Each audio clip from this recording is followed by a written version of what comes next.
Ladies and gentlemen, welcome aboard the TV Pilot's License number 6 with service to Melmac. We ask that you please fasten your headphones at this time and secure your podcasting device. And make sure to have your cat safely stowed away from the alien life forms while we are in flight. Welcome to the TV Pilot's License. My name is Geoff Kurbis, joined by Max Singer and Rich Inman. How are you boys doing today? Oh, I am delightful. I am absolutely delightful. This is pure 80s schlock we're about to talk about. I am so excited. I am feeling hairy, heavy, and talkative, so let's do it. Oh, let's crack a Coors. Let's crack a Coors and do this. Yeah, I wish I had a Coors to crack right now, but for those who could not tell by the intro, today we are talking about the late 80s classic known as ALF. You can find ALF on Amazon Prime, Roku, YouTube, Pluto, as well as Peacock if you choose to do so and want a subscription. We recommend you watch the pilot episode on all of those to really get the full ALF experience. Just like the late 80s, ALF is everywhere. Absolutely, it is. Well, with that intro to what we'll be talking about, for those who've never listened to our podcast before, maybe they haven't heard the previous 5 episodes, Max, what is the TV Pilot's License all about? So we are a podcast that analyzes the pilot episodes of famous and infamous TV shows from throughout the years. We break down what made them successful, if they are successful, what we like, and whether or not we can recommend to keep watching them. If you haven't listened yet, you can find us on all major streaming platforms. Go back. They're a lot of fun. If it's your first time, welcome aboard. And Rich, ALF, we're going to get into it, but any major questions that are sort of on your mind after watching that show? I have one, and whose idea was this? That's my question. Whose idea was this? And I don't mean who came up with the show. I don't mean what network greenlit this. I don't mean what spinoff this is from or what writer's room allowed for this to happen. Whose idea was this for us to cover it on the podcast? And someone tell me fucking why. Well, I can plead the fifth as I agreed to this topic, but this is all me. Okay, Max. All right. Before we even start with the cold open for this, why on earth did you choose ALF, and what connection do you have to the show? So this is the oldest pilot that we've done so far on this show, and it's just such a cultural phenomenon. ALF mania was such a real thing in the late 80s. Well, I have heard that ALF is back and in POG form. I can't believe it took us 6 episodes to make a Simpsons reference on this podcast. You will never hear another episode without one. Yeah, for those at home, feel free to take a drink every time Rich and I make a Simpsons reference from here on out. No, it's just there are shows that just take over pop culture, whether or not they're huge ratings hits or not. And ALF is one of those shows where it was everywhere. This was a character that made cameo appearances on other TV shows. There were records that ALF made and sang. It's such a crazy thing to think about in this day and age that I just thought it'd be really interesting to go back and figure out why. I think the closest thing that I can compare this to is really, God, do you remember the Island Boys from a couple months ago? Yeah, it was huge for no reason, and it permeated the culture for a very short period of time, a lot shorter than ALF. ALF persists to this day, and still ALF persists. And I just really don't know why.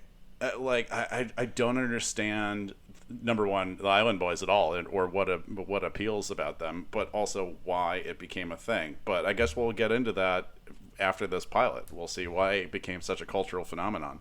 Yeah, it's definitely something, this was my first time watching ALF as well.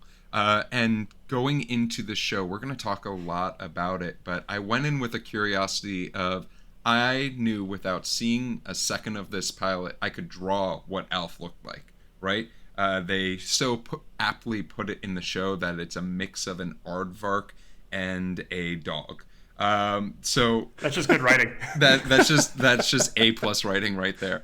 But it was really eye opening to see what this was, and we'll get into it. But for those who are curious about a synopsis of ALF, a furry alien wise guy comes to live with the Tanner family after crashing into their garage.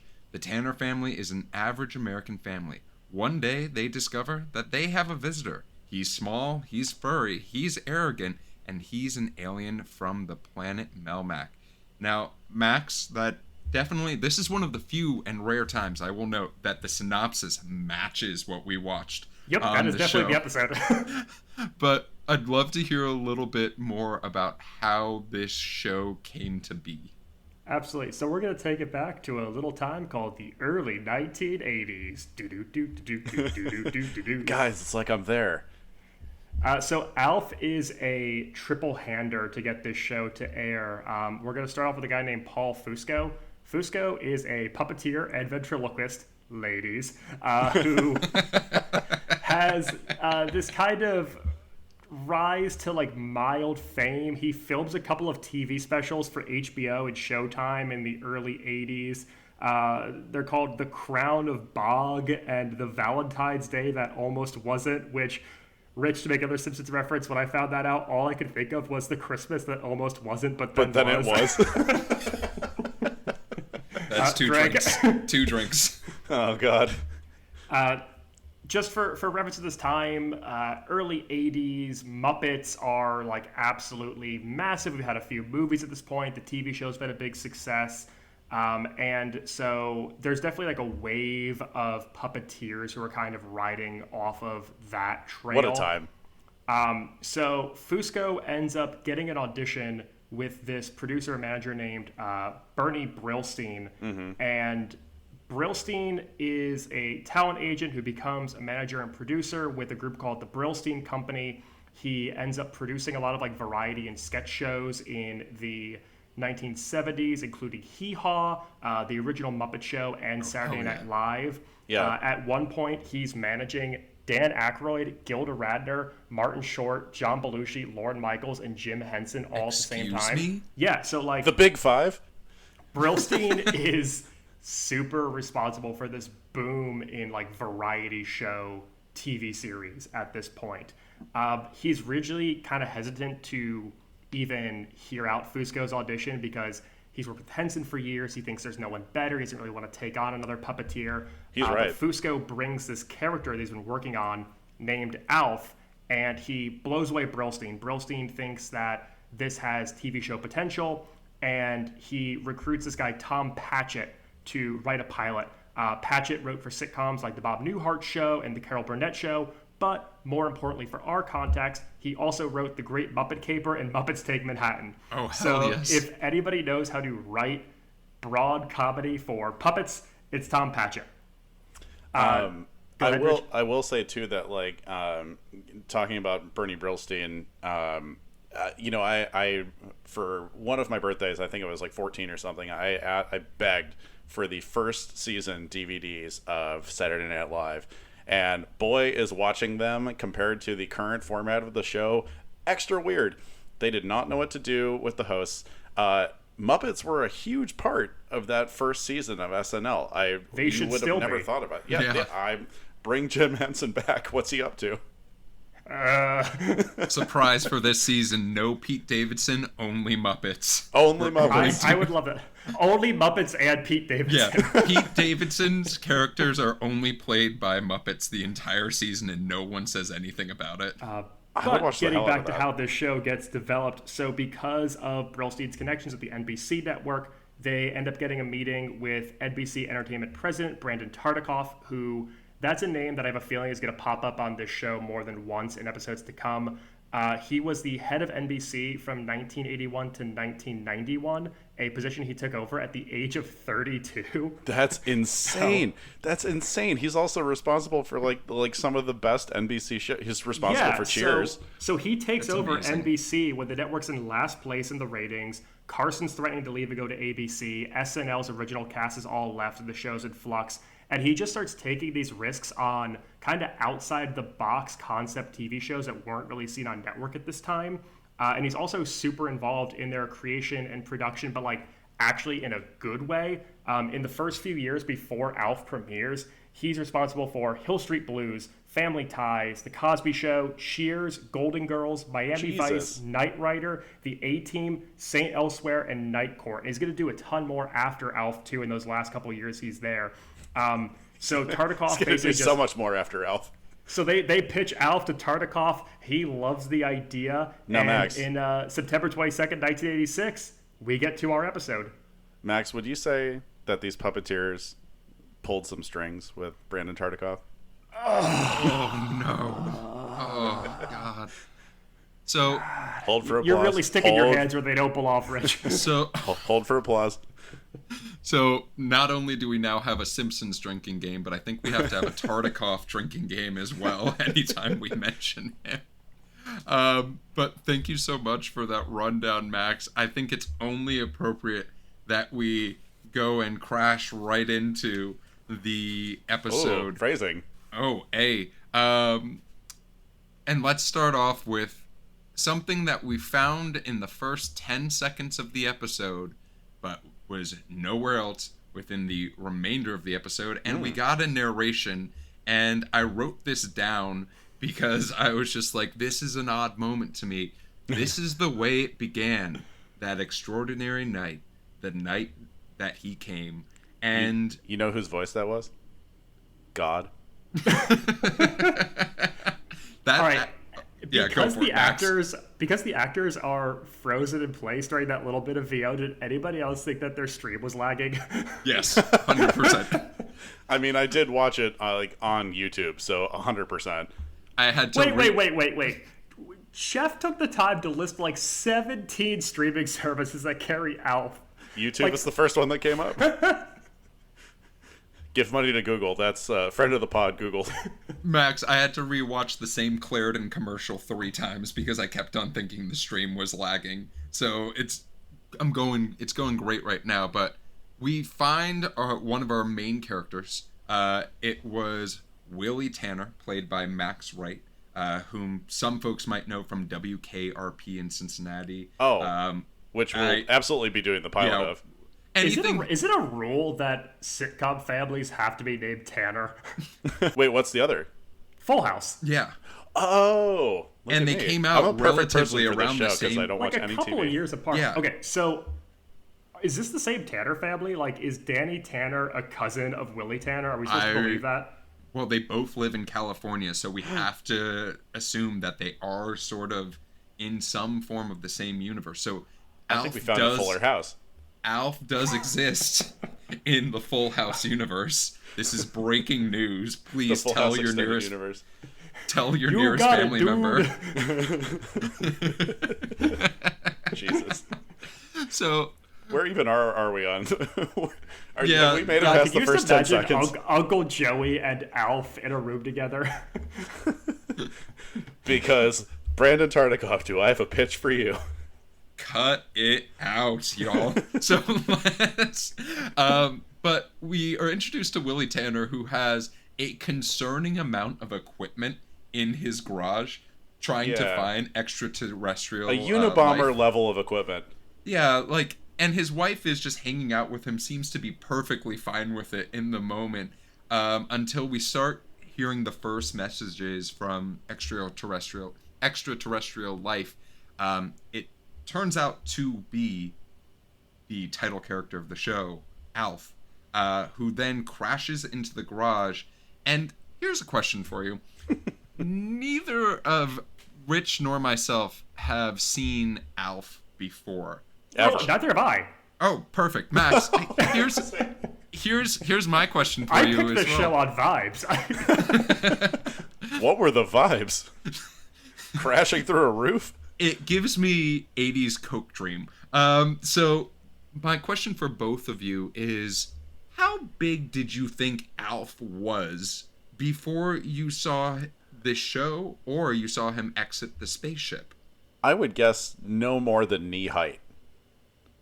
Yeah, I thought maybe like 3.5 to 4 feet tall. So Yeah. I guess I'm the outlier in thinking that Alf was at least 5 or 6 feet tall. Oh, you thought he was like Big Bird size? Oh yeah, I thought we were going in Terrifying. with a full terrifying Alf, like eating cats. We'll get to the eating cats bit, but eating cats just very gracefully, not like consuming like a boa constrictor.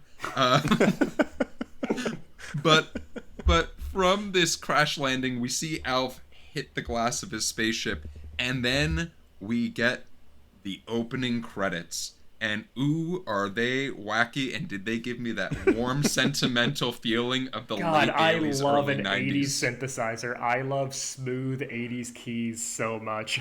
Yeah, you also get in the, before they even mention it in the show, that he has a fascination in cats, but they don't explain what it is until later on. So they just tease that he's going to eat cats.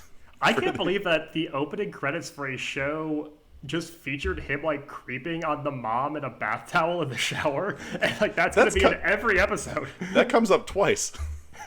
There were a lot of things that happened in that opening credits that I just thought, like, oh, it's supposed to be wacky. Alf is like, we're getting the first signs that he may be a menace because he just takes the video camcorder and walks around the house and introduces us to all of the Tanner family. But it did give that nice feeling of like, oh wow, this is reminds me, at least I'm gonna use the M word, as a millennial, of the TV that I grew up on. And that wasn't the worst thing in the world. But as soon as the credits end, we are brought into the home, and I was immediately concerned. I don't know about either of you, but would you bring an alien life form into your home without question, or would you call the authorities? What would your response be? We're given a pretty good-natured view of how this family is going to end up. Like, you know, as first of all, okay, so the mom, her immediate thought is, please don't get any of my house dirty. Nothing about. The dad's asking if it's radioactive, if it's diseased, if it could like harm everyone in the house, if it was like had a bloodlust or was hunting human beings, and then the mom immediately is like, do not put that on my sofa. That's such like an 80s family stereotype. Huge fan already. I do have in my notes some of the ways that they choose to describe Alf. I also think could be a great name for a sex tape. It's hairy. They also have it's heavy, it's hairy, and it talks. I think both of those great names if you're trying to do that Alf cinematic universe extension. But if they were ever gonna do a documentary series on Judd Apatow, I am hoping that's what they would call it. It's heavy, it's hairy, and it talks. That's right. While they're discussing what to do with Alf, I'm a really big fan of the choice to just cut to a fisheye lens for Alf coming to. I have that in my notes. Does Alf just see in fisheye? Because that is horrifying.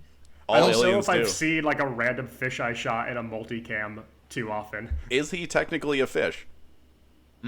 It's a great question. Is he a fish on his home planet? We do know that Alf is fluent in English to an extent that is very concerning, and for some reason has an accent that comes from somewhere, and I'm putting my hand over the northeast of the United States. Yeah, Alf's voice is very like, oh, we sure had some characters in the old neighborhood.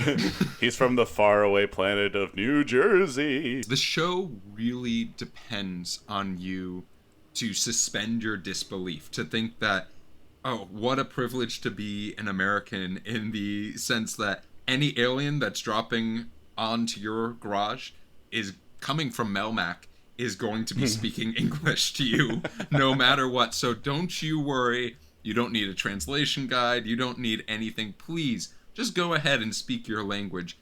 They're definitely going to come through. Also, they did say the name within the first 2 minutes after the opening credits. They said alien life form, explained it, and then said an ALF.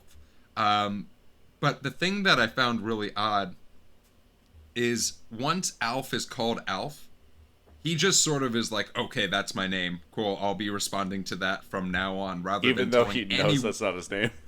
Yeah, even though we do come to find out his name. We'll talk about it in a little bit. Yeah, we're not spoiling that in the first act. Oh no, you have to watch this entire podcast or listen to it. And he's coming right out of the gate with just these smart aleck remarks. This guy's just gone through some real trauma. He's been hurtling through space. He's crash landed. He's shaken up. I'd imagine he's a little bit frightened. And they say that Alf seems so human. He's like, hey, no need for name calling, which I love. That's such a great... Okay, so there is... I remember what I was going to say.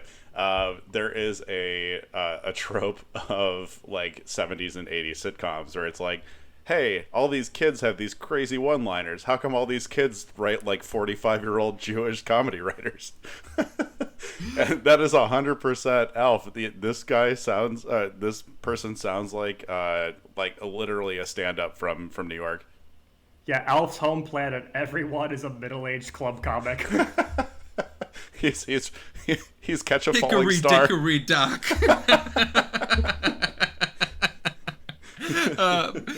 But we definitely know that Mrs. Tanner is against having this thing, this Geoff, alien. we're all adults. You can call her Kate. Yeah, we can call.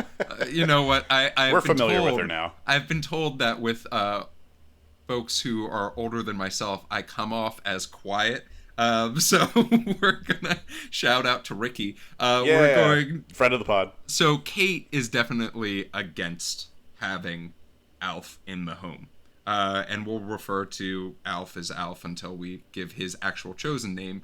Keep listening, folks. But Willie Tanner is very much... Alf seems like the friend he's never had. He's sympathizing with Alf. He's like, oh my goodness, Alf, you're understanding my issues too. We have to keep you until... If he's too burdensome, we have to get rid of you. Kate agrees. We cut to the next scene.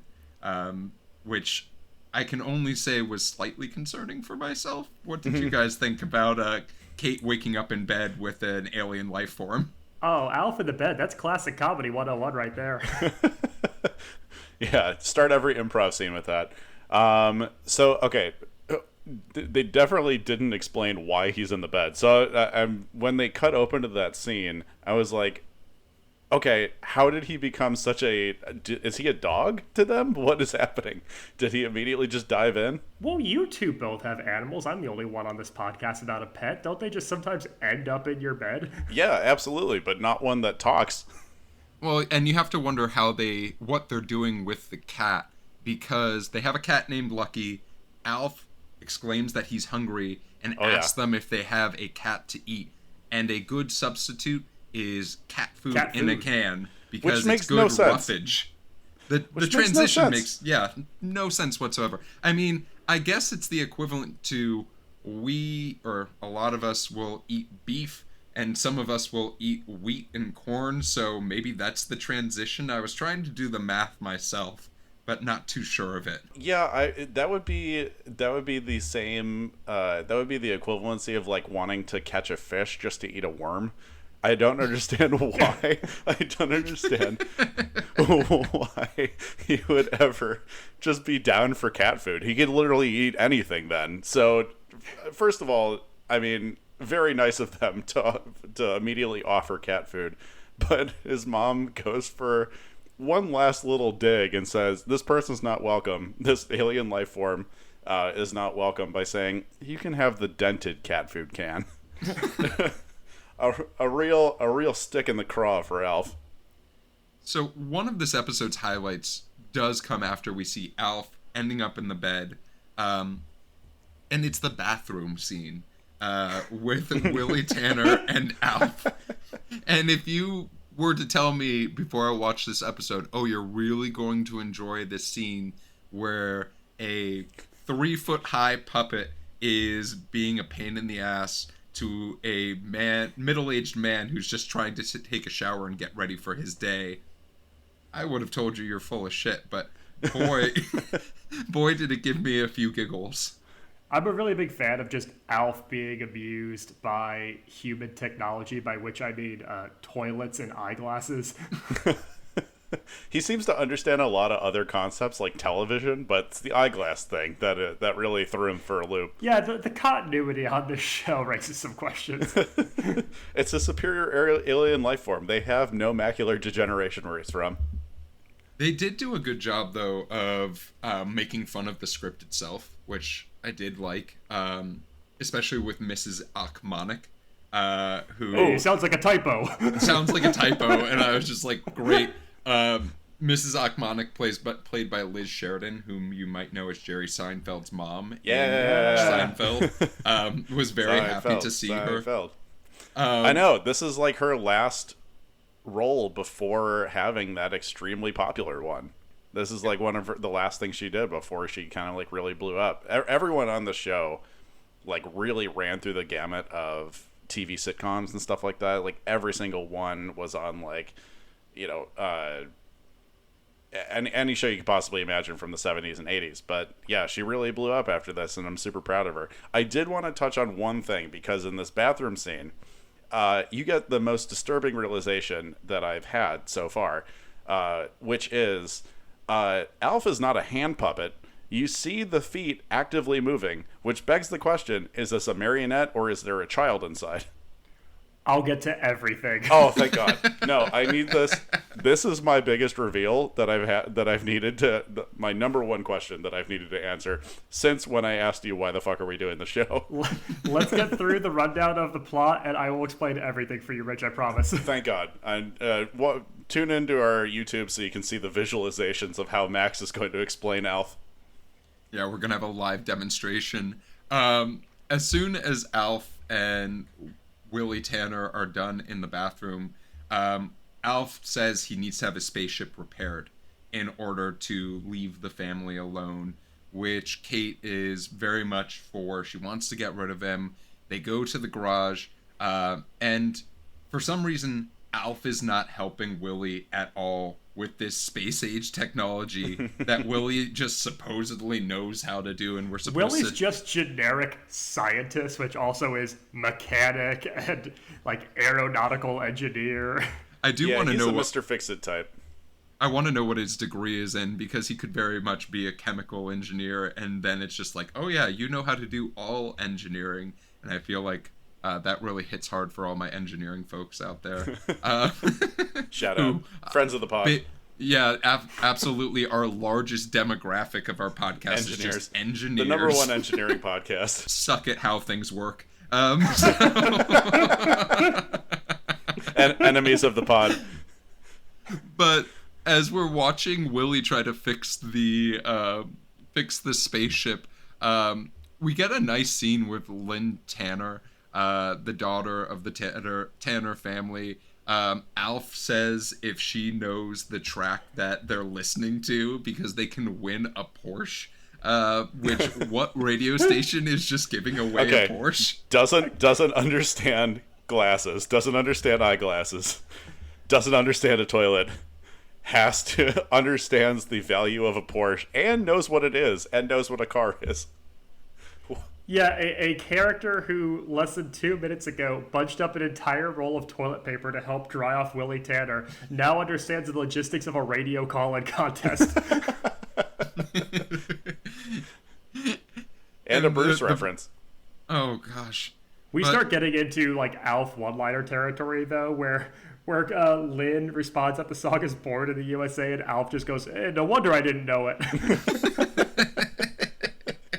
But Alf just, at this point in time, we definitely get the feeling that Alf does, or since we only watched the pilot, watching one episode, I can see how Alf is, like, bringing joy to some of the Tanner family, not Kate at this moment in time, while also being an absolute pain in the ass. And it's really exemplified in the next scene, which I can only describe as Alf committing a crime, sort of. You're talking about him and Brian hanging out on the couch watching Sesame Street?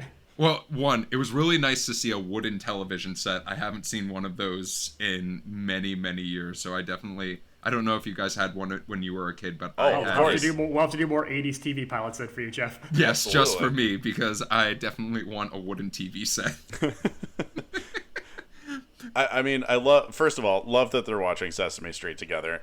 They have completely removed any fear of Alf being radioactive or diseased or angry or anything like that. And now they're cuddled up on the couch watching Sesame Street together. And I think they did a pretty great job getting him to understand the alphabet. And absolutely roasting another show about puppets in the process, with Brian asking Alf if he, do you get Sesame Street where you live? And it's like, no, frankly, I don't get it here either. Just absolutely destroying puppets. Like, they take a dig at E.T. in this, which came out in 1982, so that was still really hot at the time of this pilot. They take a dig at Sesame Street. Like, Paul Fusco is sparing no expense. He's taken every single puppet alive in this pilot. Yeah, the reason that Alf didn't last past 103 episodes is because Tom Patchett wanted to talk about the suffered from extreme radiation over 4 years and what that does to the body.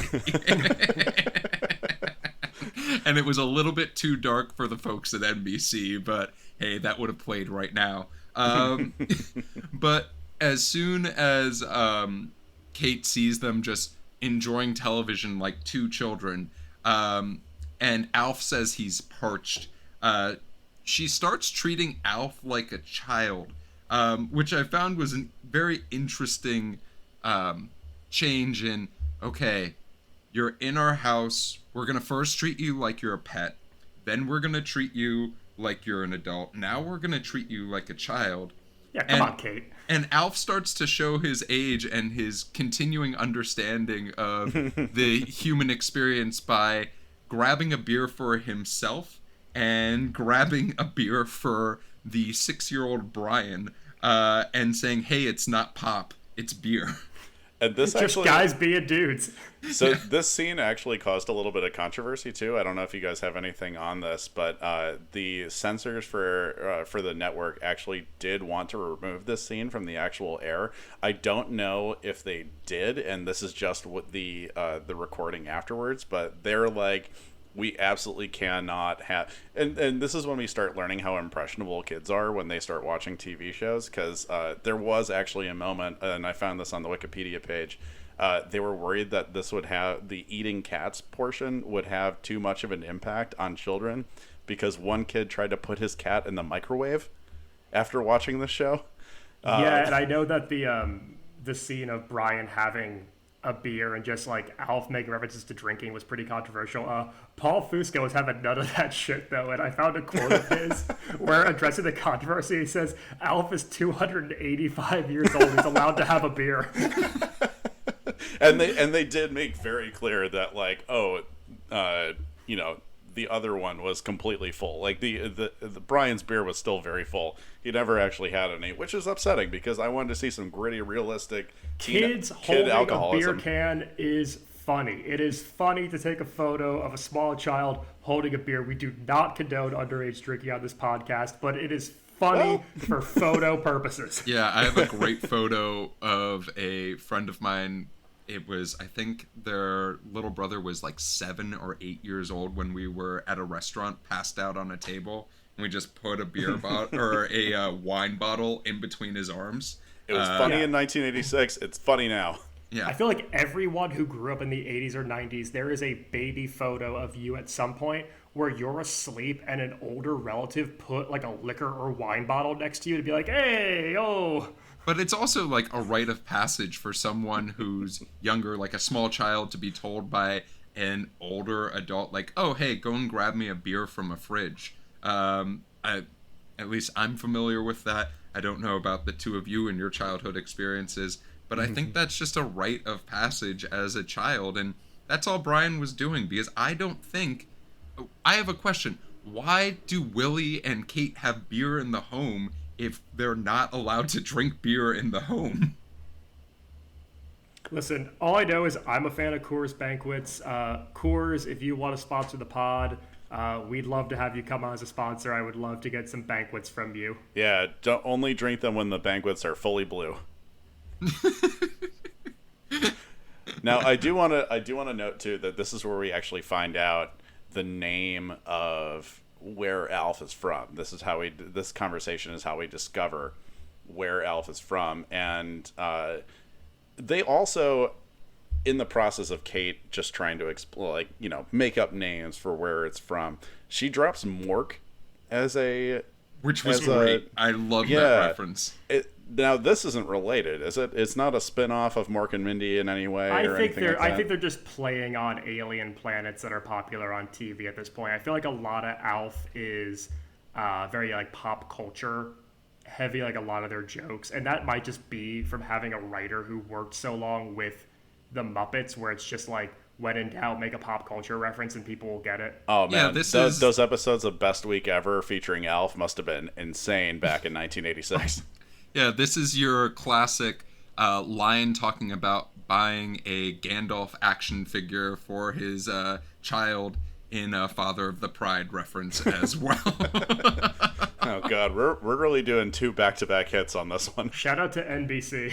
But we find out more about Melmac. We find out that they have a purple sun, which I really would love to learn more about what that looks like. But there is a sudden ring at the doorbell.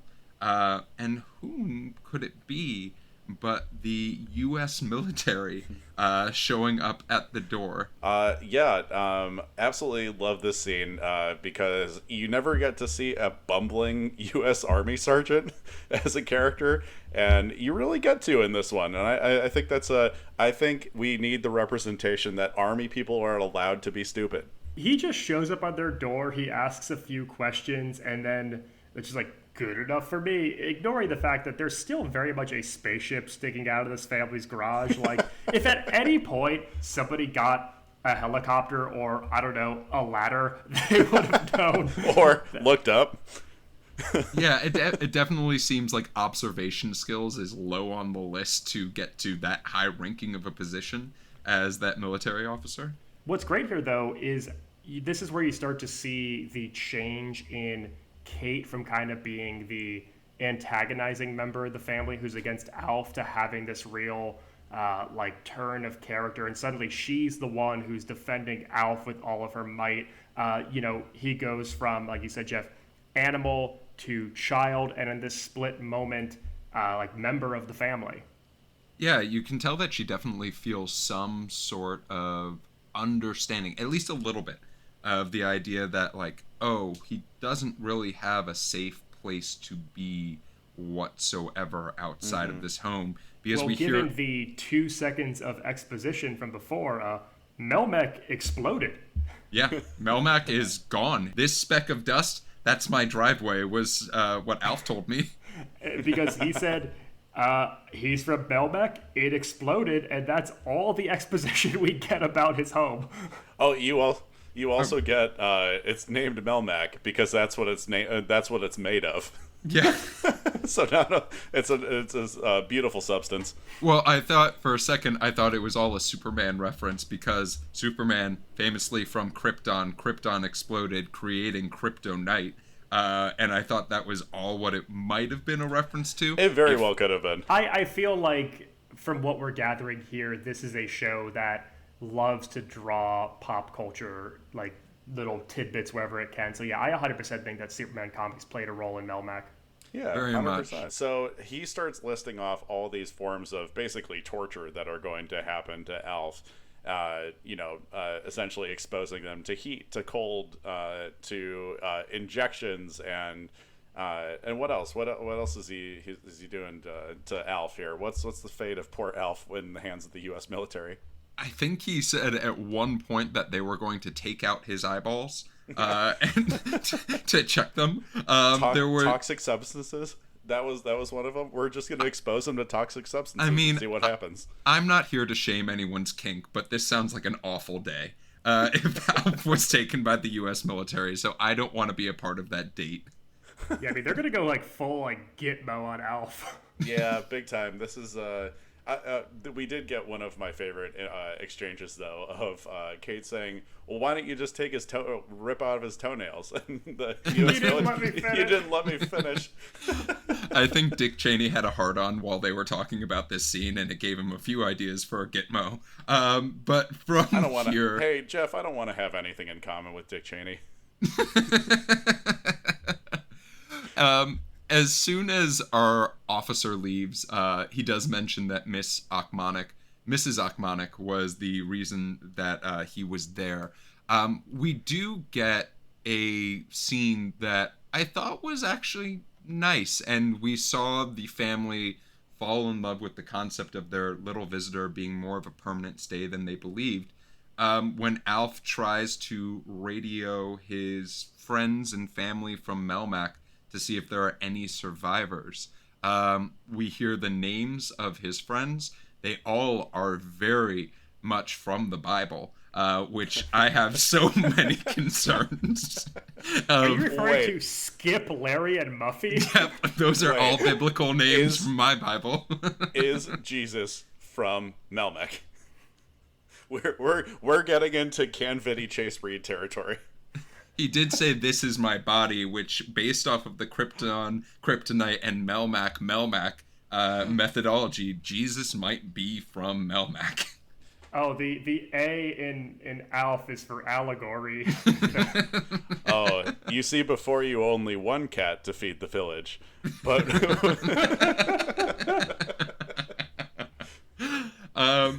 but I have brought you an ocean of Coors Banquet and a herd of cats for the whole village to eat. So as soon as Alf is finishing this, we do find out what Alf's real name is. Now, his name is, drumroll please, Gordon. Wow. Yeah. Gordon Shumway is the real name of Alf. Yeah, this guy, Alf, I think repairs like 85 Chevys before he crash landed into this house.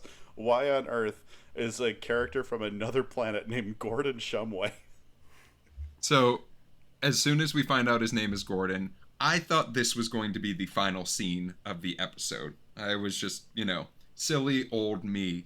But then we get Alf practicing his Type 5 at the dinner table while Kate does not understand any of the jokes, but seemingly everyone but the audience gets the jokes. The fact that the button of this TV pilot is, I've got a million of them, here's another one you won't like. I have never related more to a character in a TV pilot in my life. Alf is me. I am Alf. I was going to say, how many members of your family, Max, does Alf describe in this? Oh my god, yeah, this is the entire Singer family. And that's the episode. We get a nice ending credits where we have the single freeze images of parts of the episode that were wacky. I have not seen that in forever. But I think everyone is really curious, Max. How was Alf made? Oh, please. Alf is actually one of the most difficult to produce multicam sitcoms of all time. What? Okay, hold on, I'm taking notes. Alright, so the entire set for Alf on the NBC lot is raised 4 feet off the ground, for starters. Why? So, do you know the whole thing about how at Disney World, the whole Disney park is above the ground so the characters can take underground tunnels to get around easier? So sure, that's the Alf set. Yeah, nothing nefarious there. Nothing terrible's happening there. Anaheim, A-OK. And this basically allows Paul Fusco and the other puppeteers who are working Alf to move from location to location on set easier. There's trap doors throughout the floor and throughout the cabinets and things, so they can just place Alf wherever they need to. This is so unnecessary. Alf is voiced by Fusco on microphone, and then he is also doing some of the operating for Alf. He's working the mouth of one of the arms. Another puppeteer is working the other arm of Alf. And a third puppeteer is doing radio control to make the ears move and the facial expressions and things of that sort. So there's a 3-person team. Credit to Alf, this being 1986 when they started making this. It looked fantastic, but so far this sounds like a nightmare, and I don't think you're even halfway done. It gets so much more difficult, Geoff. Wait, there's more. So, because this is going to be a two-parter. They're trying to make the mouth work and match up with the dialogue and keep the ears moving. Oh, come They have on. to go back and do a lot of reshoots and my retakes. Typically, if you're shooting a multicam show, you do like a table read on Monday, you do a couple days of rehearsal, and then you shoot it at the end of the week, and then you take the weekend off and go back on Monday. ALF took between 20 and 25 hours of shooting time to get each episode down, which is absolutely insane. Because of that, ALF is one of the rare sitcoms of this time, particularly in this format, that is not shot in front of a live studio audience. That is canned laughter they're using, which is mind-boggling because it takes a long time into this pilot before we get the first real laugh. Like, if I have laugh track control, I am not making it this tepid. I am coming out of the gate hard. I am making people think that I've got a hit on my hands. These are like diminished chuckles at best pretty early on. Oh, man. And then I got to get back to what you were addressing earlier, Rich. How do they do the running sequence? Oh, my God. This Do is you like, really want to know? yeah, this is why. Okay, how I want to look up how many people were impoverished throughout this entire time while they spend like $3 million an episode.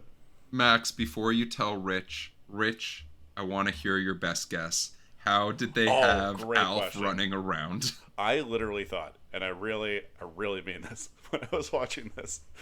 Do they have a non-union child inside the ALF costume while someone else is running the mouth? Because I truly had no friggin' idea. So the ALF costume during the running sequences that you see a couple times in the pilot and in the opening credits, that is an actor and former Ringling Brothers circus performer named Michu Mazzaros. He's a 2'9" tall actor, and he is the one in the ALF suit. The ALF running sequences only last for the first season. After season 1, they cut out any shots. It's not for a bad reason. They just decide to like cut down the production value a little bit. And so they just work with ALF as like a puppet standing up or like sitting on the couch. But they cut the running sequences after season 1. I was close. And credit to Michu. If you do look up his name, he is only credited in some instances as ALF's assistant, which is really, this was the 80s. Sort of not cool, but like, hey, I love those running scenes. He only did 2 seasons. I'm looking at this right now. So that means they had to find a replacement 2'9" person. No, they just cut out that entirely. Exactly. So after they decide to not keep him on, they just restructure the production so that ALF is only seen like standing or sitting as a puppet. They stop doing those like wide shots where he's running. If you really want to think of it, commitment. Michu is very much like the original drummer for the Beatles that did not make it to the syndication. He's the Pete Best of the puppet world. Yes.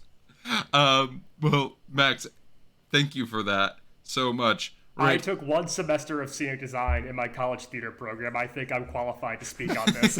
we spent 7 weeks talking about how ALF worked. Thank you to those who are still with us. Well, Rich, I don't want to close out and talk about the history of the show before we get to Rich's game of the week. I'm sure you have something for us. Heyo. Here we go. And I took a little inspiration for the design of this game from our pal JW Crump, who does a really fun game called Faker's Dozen, where you have a list of 12 items and pick out one that is not real. So guys, we're going to guess which of these ALF memorabilia items are not real. We have, number 1, the ALF trash can, the ALF telephone, ALF baseball cards with gum, ALF Chia Pet, ALF branded beer, ALF 3D view maker, the ALF candy dispenser with candy-shaped cats, and the ALF video game. Which of these is not real? The only one that I feel like I can eliminate are the baseball cards with chewing gum, because they did release a single called "Take Me Alf to the Ball Game." Oh my So I god. would believe that those are tied together. Why is there so much merch for this show? I would ask you to read those back, but I really don't want you to. I'm going to say that there was never an Alf telephone. Okay. Geoff. Rich, I should have written this down so I don't make you replace this. For my ADD's sake and for the audience ADD's sake, just give us a quick synopsis of some of the other ones other than the telephone. Yeah, the other 11. We have trash can, baseball cards, chia pet, beer, 3D view maker, candy dispenser, and video game. All right, so I'm going to say the beer in this instance. Geoff, you are correct. Oh, hell yeah. Well done. Yeah, all of those things are available. If you search on eBay hard enough, you can find your own. You can find your own Alf telephone and Alf candy dispenser with candy-shaped cats. Not gonna lie, every time I get one of these right, I am a little bit prouder of myself when we Hey, record. guys, sorry, I just blew the entire show production budget on Alf memorabilia. Oh, sorry. no. Oh god, then we're gonna have to do so many ads. So let's talk a little bit about the history of the show as we come to the end of this pod. There were 4 seasons of Alf. There were 99 traditional 30-minute or so episodes filmed, as well as 3 one-hour episodes that were filmed. Wow. But the show ended on a This bit week of a on a special Alf. The show ended on a bit of an unresolved cliffhanger, so they did have a TV movie made called Project Alf that served as the series finale. The show aired in France, Germany, as well as Italy. It won a People's 3 Choice countries. Award. Yes. It's worth noting that this show was so popular in Germany that there's apparently a German town by the name of Alf, and the city signs keep being stolen for it to this day. Oh, that's incredible. I mean, Alf does sound like a German name, so I If get we're it. gonna blow our budget on anything, I want an Alf German street sign. The show did win People's Choice Awards, as well as a few Kids' Choice Awards, and received a nomination for Best Family Television Series. Hell yeah. I know that it's not like the same Kids' Choice Awards as now with the blimps and the slide, but like bringing the Alf puppet up on the Kids' Choice Award stage is so funny to me. How do you get all that slime out of the Alf? Oh no, it takes days. So He's gonna need so much toilet paper to dry off. So you guys might be curious. Alf sort of ended abruptly. They had to do Project Alf. I'm going to ask you, what TV show do you think replaced Alf on NBC? Ooh. Was it Seinfeld? No. Oh god, we're talking like 1980, 91. 91 then? Oh gosh. Is this getting to the start of Frasier? What if I told you in West Philadelphia, born No and raised? No way. So Fresh Man. Prince of Bel-Air. My man Will Smith just stepped up to the stage and smacked Alf down. Well, much like Will Smith himself. Oh, I can't wait to hear this. Alf did release several record singles in the 80s as well. There was a promo deal with Burger King where you could get an Alf plushie and like a single on a 45. So Alf released hits like Melmac Rock, which sounds like bad Bruce Springsteen, Melmac Girls, which sounds like bad Beach Boys, and Take Me Alf to the Ball Game, which I mentioned earlier, which is sort of like Casey at the Bat, which then segues into Center Field by John Fogerty, which then becomes Take Me Out to the Ball Game. What? Jeez. Oh, man. Who is calling for all these? Who wants all this Alf merch? It's Alf Mania, Rich. It's only Germany. It's only Alf Germany. There's 2 things happening in the U.S. at this moment. It's Alf mania and the crack epidemic. Well, the 80s is when Alf Rock really became big on radio. So as soon as the show was kicked off of NBC, it did get syndication on the Odyssey Network as well as a few other channels. What the hell is the Odyssey Network? Yeah, that is not a R.I.P. thing. the Odyssey Network. But there were some other Alf-related things that came out into the sphere other than... Well, not to get Alf topic. Badumch. No. Are you talking more on its Alfluence, Geoff? Oh yeah, there was a big Alfluence, including there were multiple animated TV shows.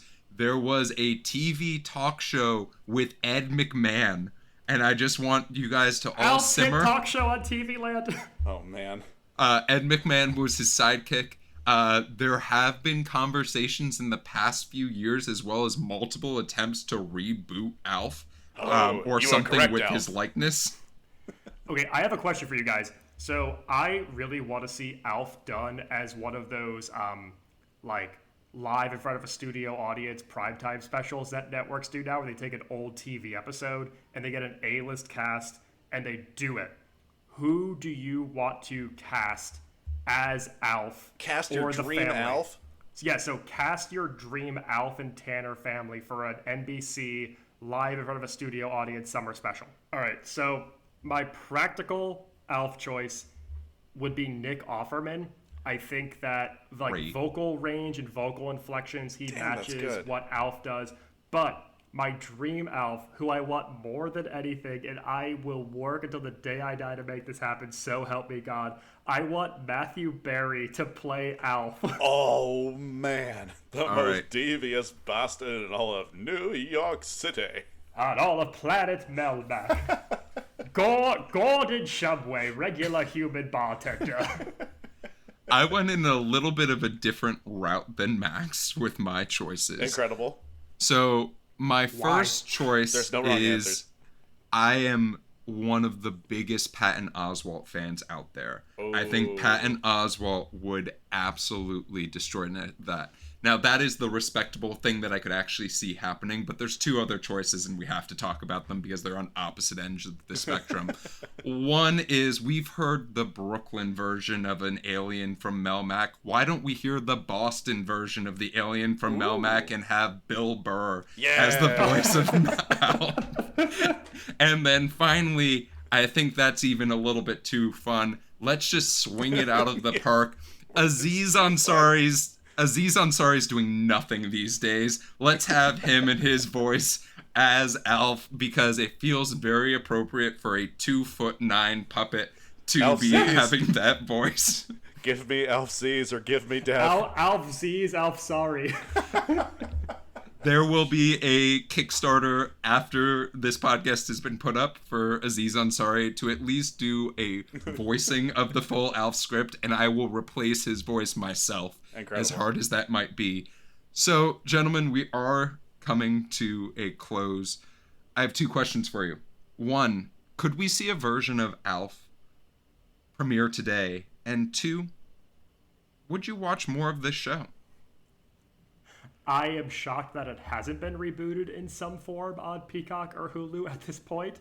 And yeah, I would absolutely keep watching this show. It is goofy fun. I really appreciate a sitcom where every single line of dialogue is just to set up a character to make jokes. It's like every one of the Tanner family is lobbing it up for Alf to slam dunk with the punchlines. Yeah, absolutely. I would watch more of Alf. What about you, Rich? I'm gonna have to go with the hardest disagree of my entire life. I will put my entire soul and reputation on this line. How I wouldn't want. I barely made it through the 20 minutes of this show. It is only 20 minutes, which means they packed in a lot of ads for this, because this is a point of our network television where the shows go 26 minutes plus because they only have so many ads to do. I literally could not watch this for another second. I can't understand how you would be okay watching this again. Not only it could be made today, it would do absolutely horribly. This would be the hackiest pilot that would possibly be available for Hollywood to produce right now. Fine, more Coors for me. So I will round us out, and I'm going to give a very soft maybe. And let me explain why. Take a side. Take a side. No centrists on this podcast. We have to land this plane, and I have two co-pilots, so we have to even it out, be the yin and the yang. Let me explain a little bit. I could see this being picked up immediately if NBC was willing to CBS, if they wanted to. If CBS was to say tomorrow we're making Alf in the traditional format, I wouldn't be mistaken. I could also see it being picked up by Netflix, very similar to what they did with Fuller House and some of the other traditional sitcoms that they've tried to make over the past recent years. Netflix is trying to bring back that multicam sitcom as hard as they can. Oh man! You're talking yourself into a yes, Geoff. So let me explain. Jeff, this has gone from a soft maybe to a hard yes. Let me explain why it's a soft maybe. So if this was on Netflix and I pressed that random tool that no one uses on Netflix and ALF came up, I would watch an episode. But also, if Netflix had this on the recommended scroll of top shows in the United States, I would pass it so quickly I couldn't even think about it. So that is where my maybe comes from. With that said, I would say that we are split right down the middle. Please don't split me in half. Where can we find you gentlemen outside of this podcast? First off, go ahead and stream Melmac Rock. Make it blow up on TikTok so we can get it number 1 on the Billboard Hot 100. It's going to be the song of next summer for sure. ALF needs money. You can find me on all things social media at Maxwell Sing, and original comedy sketches from myself and Rich on TikTok at Dadwagon Comedy. And you can find me on Instagram at Damn That's Rich. And make sure to subscribe. Leave us a review on the podcast if you don't mind. Give us the stars. Give us the stars. Yeah, you can find our podcast anywhere you listen to podcasts. You can find me at Run Geoff Run on Twitter and Instagram. You can find this podcast social media wise at TV Pilots License. You can also find us on YouTube. And if you're curious about where to find ALF other than the Forgotten Planet of Melmac, you can find it on almost any streaming device possible. With that said, it's been great having you. Make sure to hide your cats, and we'll see you again sometime soon.